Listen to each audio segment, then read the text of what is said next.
حبیبی یا رسول اللہ اغثنی یا رسول اللہ۔ الحمدللہ العلی الاکبر والصلاة والسلام علی سیدنا و نبینا مولانا محمد النبی الانور وعلى آلہ واصحابہ مصابیح الغرر وعلى اولیاء طریقتہ وعلماء شریعتہ الی یوم المحشر، اما بعد فاعوذ باللہ من الشیطان الرجیم، بسم اللہ الرحمن الرحیم۔ ان اللہ وملائکتہ یصلون علی النبی یا ایہا الذین آمنوا صلوا علیہ وسلموا تسلیما۔ اللہم صل علی سیدنا و مولانا محمد وعلى آل سيدنا ومولانا محمد وبارك وسلم، صلاة وسلام عليك يا سيدي يا حبيبي يا رسول اللہ۔ احادیث کریمہ کی روشنی میں آپ روزے کے مسائل سماعت فرما رہے ہیں۔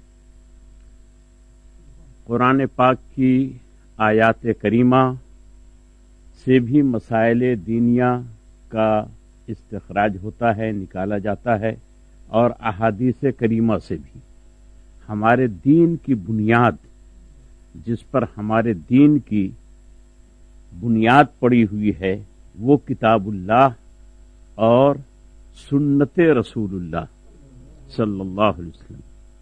کتاب اللہ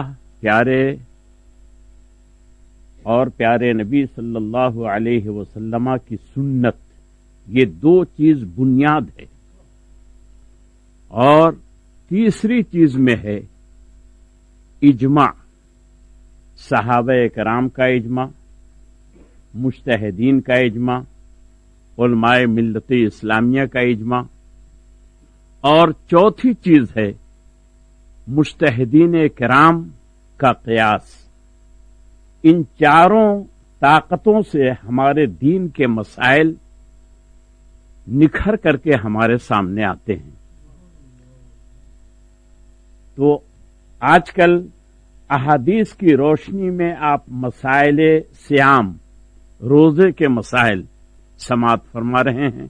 اللہ تعالی ہمیں اور آپ کو اس پر چلنے کی توفیق عطا فرمائے۔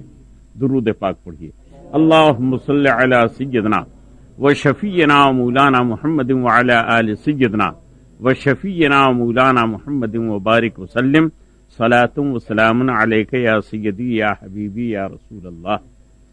عن ابن عباس رضی اللہ تعالی عنہما قال ان النبی صلی اللہ تعالی علیہ وسلم احتجم وهو محرم واحتجم وهو صائم، رواہ البخاری والمسلم۔ یہ بخاری مسلم دونوں میں یہ حدیثیں ہیں۔ حضرت عبداللہ ابن عباس سے یہ روایت ہے، اور یہ حضرت عبداللہ ابن عباس یہ پیارے نبی صلی اللہ علیہ وسلم کے اپنے چچیرے بھائی ہیں۔ حضرت عباس پیارے نبی صلی اللہ علیہ وسلم کے چچا ہیں، اور ان کے بیٹے حضرت عبداللہ بہت ہی بڑے فقیہ اور مفسر قرآن صحابی ہیں، حضرت عبداللہ ابن عباس رضی اللہ تعالیٰ عنہ۔ علماء صحابہ میں ان کا شمار ہوتا ہے، اور بڑے علماء میں یہ اپنے وقت کے صحابہ کرام کے درمیان مفتی تھے، وہ فتویٰ بھی صادر فرماتے تھے۔ حضرت عبداللہ ابن عباس رضی اللہ تعالیٰ عنہ پیارے نبی صلی اللہ علیہ وسلم کو جب بھی کسی دوسرے سے قرآن پاک سننے کا شوق ہوتا تو حضرت ابن عباس کو بلاتے، عبداللہ ابن عباس کو بلاتے، اپنے قریب بٹھاتے، اور ان کی زبان سے اللہ کا کلام سماعت فرماتے۔ اس سے آپ اندازہ لگائیے کہ ان کی زبان میں کتنی شیرنی، کتنی چاشنی رہی ہوگی کہ پیارے نبی نے اس زبان کو پسند فرمایا، اس آواز کو پسند فرمایا۔ بہرحال تو حضرت عبداللہ ابن عباس رضی اللہ تعالی عنہما اس حدیث کے راوی ہیں، فرماتے ہیں کہ نبی کریم صلی اللہ تعالی علیہ وسلم احتجما وہو محرم، پیارے نبی فسد لیتے تھے۔ اصل میں فسد لینے کا جو رواج ہے وہ ابھی دنیا میں ہے کہیں کہیں، افریقہ وغیرہ میں، جنگلی علاقوں میں، لیکن مہذب دنیا سے وہ چیز ختم ہو گئی ہے۔ کچھ پاچ کر کے وہاں پر ایک سنگھی لگاتے ہیں اور اس سے خون چوستے ہیں اور پھر اس خون کو ضائع کرتے ہیں۔ جب آدمی کے جسم میں خون زیادہ ہو جاتا تھا تو اس طریقے سے وہ خون نکالا جاتا تھا۔ آج بھی ڈاکٹر لوگ آپ کے جسموں سے خون نکالتے ہیں، ہر 2 مہینے پر 3 مہینے پر کچھ نہ کچھ خون وہ نکال کر کے اس کو جانچتے ہیں، پرکھتے ہیں کہ بھائی اس کے اندر کوئی بیماری تو نہیں ہے، کوئی پریشانی تو نہیں ہے۔ بہرحال اگر ضرورت اتنے خون کی ہے تو وہ 3 4 5 شیشیاں آپ کا خون لے لیتے ہیں، آپ کے جسم سے وہ کچھ خون نکالتے ہیں تاکہ اعتدال آپ کے جسم کے اندر خون کا باقی رہے۔ پہلے زمانے میں بھی خون نکالا جاتا تھا اور اس خون کے نکالنے کا طریقہ تھا کہ فسد لینا، پاچ لگوانا۔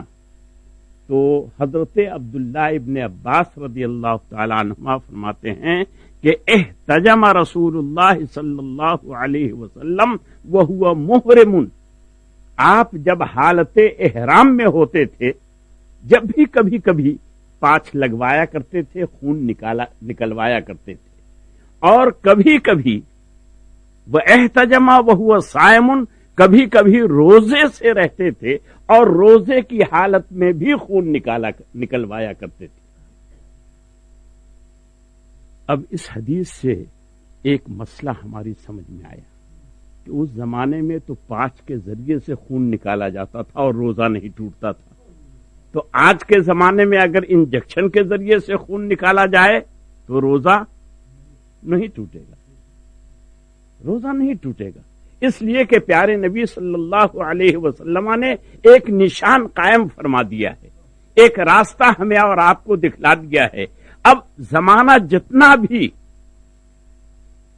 ماڈرن ہوتا جائے، جتنا بھی ترقی کرتا جائے، لیکن جس چیز کی بنیاد پیارے نبی صلی اللہ علیہ وسلم نے رکھ دی ہے وہی ہمارے مسائل دینیا کی بنیاد کہلائے گی، اور اس طرح کے جتنے مسائل سامنے آتے جائیں گے اسی حدیث کی روشنی میں اس کا جواب دیا جاتا رہے گا۔ درود پاک پڑھیے، اللہم صلی علی سیدنا و شفیعنا و مولانا محمد وعلی آل سیدنا و شفیعنا و مولانا محمد مبارک وسلم، صلاۃ و سلام علیک یا رسول اللہ۔ ہمارے 4 اماموں میں سے ایک مشہور امام ہیں حضرت احمد ابن حنبل رضی اللہ تعالی عنہ۔ 4 جو برحق امام ہیں، امام تو ہزاروں ہیں اور وہ برحق ہیں، لیکن ان 4 اماموں کا مذہب مدون ہے، 4 اماموں کا مذہب مرتب ہے، 4 اماموں کا مذہب بالکل بنا ہوا ہے۔ ہر مسئلے پر ان حضرات نے کوشش کی ہے، ہر مسئلے پر انہوں نے صحیح کی ہے اور انہوں نے راستہ دکھلایا ہے مسلمانوں کو، اس لیے یہ چاروں کا چاروں مذہب برحق کہا جاتا ہے، صحیح کہا جاتا ہے اور صحیح ہے۔ ہم اس کے خلاف یا کوئی بھی مسلمان اس کے خلاف ایک حرف بھی اپنی زبان سے نکال نہیں سکتا۔ یہ چاروں مذاہب ہمارے حنبلی، شافعی، مالکی، حنفی، یہ برحق ہیں۔ تو حضرت احمد بن حنبل رضی اللہ تعالی عنہ جن کا مذہب حنبلی ہے، وہ فرماتے ہیں کہ فسد لگوانے والا اور فسد لگانے والا، جو خون کھینچتا ہے اور جو خون کھینچواتا ہے، دونوں کا روزہ فاسد ہو جاتا ہے۔ یہ ان کا اپنا مذہب ہے، لیکن یہ حدیث ہمارے امام اعظم ابو حنیفہ رضی اللہ تعالیٰ عنہ کے مسئلے کی تائید کرتی، اس کی تصدیق کرتی ہے، اس کی تصدیق کرتی ہے کہ امام اعظم کا مسئلہ یہ ہے کہ نہ تو خون کھینچنے والے کا روزہ جائے گا اور نہ خون کھینچانے والے کا روزہ جائے گا، دونوں کا روزہ صحیح اور سالم رہے گا، اور اس حدیث سے یہی ثابت ہوتا ہے۔ گویا کہ ہمارا مذہب بالکل حدیث کے عین مطابق ہے، حدیث کے خلاف نہیں ہے۔ پھر درود پاک پڑھیے، اللہم صلی علی سیدنا وشفیعنا مولانا محمد وعلی آل سیدنا وشفیعنا مولانا محمد مبارک وسلم. ایک بہترین حدیث میں آپ کے گوش گزار کرنے جا رہا ہوں. عن ابی ہریرہ رضی اللہ تعالی عنہ قال قال رسول اللہ صلی اللہ علیہ وسلم من نسی وهو صائم فأكل او شرب فليتم صومه فإنما أطعمه الله تعالى وسقاه او كما قال النبي صلی اللہ علیہ وسلم. رواہ البخاری والمسلم. یہ حدیث پاک بھی بخاری اور مسلم کے اندر ہے. حضرت ابو ہریرہ اس حدیث کے راوی ہیں. پیارے نبی صلی اللہ علیہ وسلم ارشاد فرماتے ہیں من نسیا، جو روزے دار بھول گیا، اپنے روزے کو بھول گیا اور اس بھول میں اس نے کچھ کھا پی لیا، تو اس کو چاہیے کہ اپنا روزہ مکمل کرے، اس لیے کہ اللہ نے اسے کھلا پلا دیا ہے. یعنی اس کا لفظی ترجمہ اتنا ہی ہوتا ہے، بھول کر کے کھا لیا. دیکھیے بھول کی کئی شکلیں ہوتی ہیں. ایک تو یہ ہوتا ہے کہ روزہ یاد نہیں ہے اور جو کھایا وہ بھی یاد نہیں ہے. جب کھانے لگے تو روزہ یاد نہیں تھا، تو جان بوجھ کر کے ہم نے نہیں کھایا، عمدن نہیں کھایا، ارادتن نہیں کھایا، بغیر ارادے کے ہم نے کھا لیا. روزہ یاد نہیں تھا، بغیر ارادے کے ہم نے کھا لیا، تو ہمارا روزہ ہو گیا، اس پر نہ قضا ہے نہ کفارہ ہے. اس کو کہتے ہیں بھول. اگر بھول کر کے کسی نے ایسا کیا تو نہ اس پر قضا ہے اور نہ روزے کا کفارہ ہے، بلکہ یہ اس کو تقویت مل گئی اور اس نے گویا روزہ رکھ لیا. اور ایک صورت ہوتی ہے خطا کی.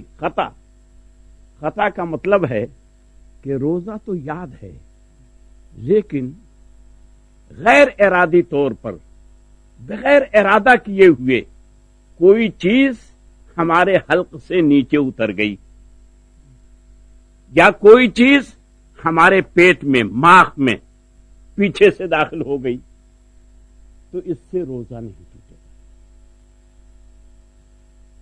نہیں، اگر روزہ یاد ہے اور بغیر ارادے کے اگر کوئی چیز حلق سے اتر گئی تو روزہ ٹوٹ جائے گا، لیکن اس میں کفارہ نہیں ہے، صرف ایک روزے کی قضا ہے.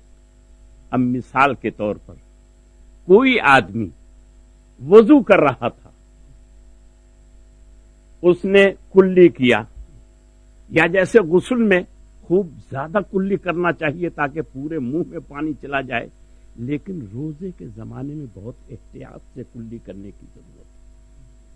اگر روزہ نہیں ہے تب تو آپ حلق تک غرغرہ کیجئے، پانی رکھ کر کے غرغرہ کیجئے، خوب زور سے آواز نکالیے، کوئی حرج نہیں ہے. تو یہ آپ غرغرہ کر رہے تھے، کلی کر رہے تھے کہ بلا ارادے کے پانی اندر چلا گیا، حلق میں چلا گیا، یا ناک میں پانی چڑھا رہے تھے غسل کرنے کے وقت یا وضو کرنے کے وقت، اور وہ پانی آپ کا دماغ میں چڑھ گیا بغیر ارادے کے. روزہ یاد ہے لیکن بغیر ارادے کے پانی اندر چلا گیا، یا کھانا اندر چلا گیا، یا اور کوئی چیز، کان میں آپ نے تیل رکھ دیا، اب وہ اندر چلا گیا، مالش کرا رہے تھے کوئی اور چیز اندر چلی گئی، تو کسی بھی طریقے سے حلق سے اگر کوئی چیز اندر چلی گئی یا پیٹ میں کوئی چیز چلی آئی تو روزہ ٹوٹ جائے گا اور ایک ہی روزے کی قضا اس پر ضروری ہوگی، کفارہ نہیں ہوگا. اب پیٹ میں جانے کے جو راستے ہیں، شرع نے صرف 5 راستوں کا اعتبار کیا ہے، 5 سے زیادہ کا نہیں. اگر آپ لوگ 10 سال شاید پڑھیں گے تو یہ نچوڑ آپ کے ذہن میں شاید نہیں آ سکتا ہے. شریعت مطہرہ نے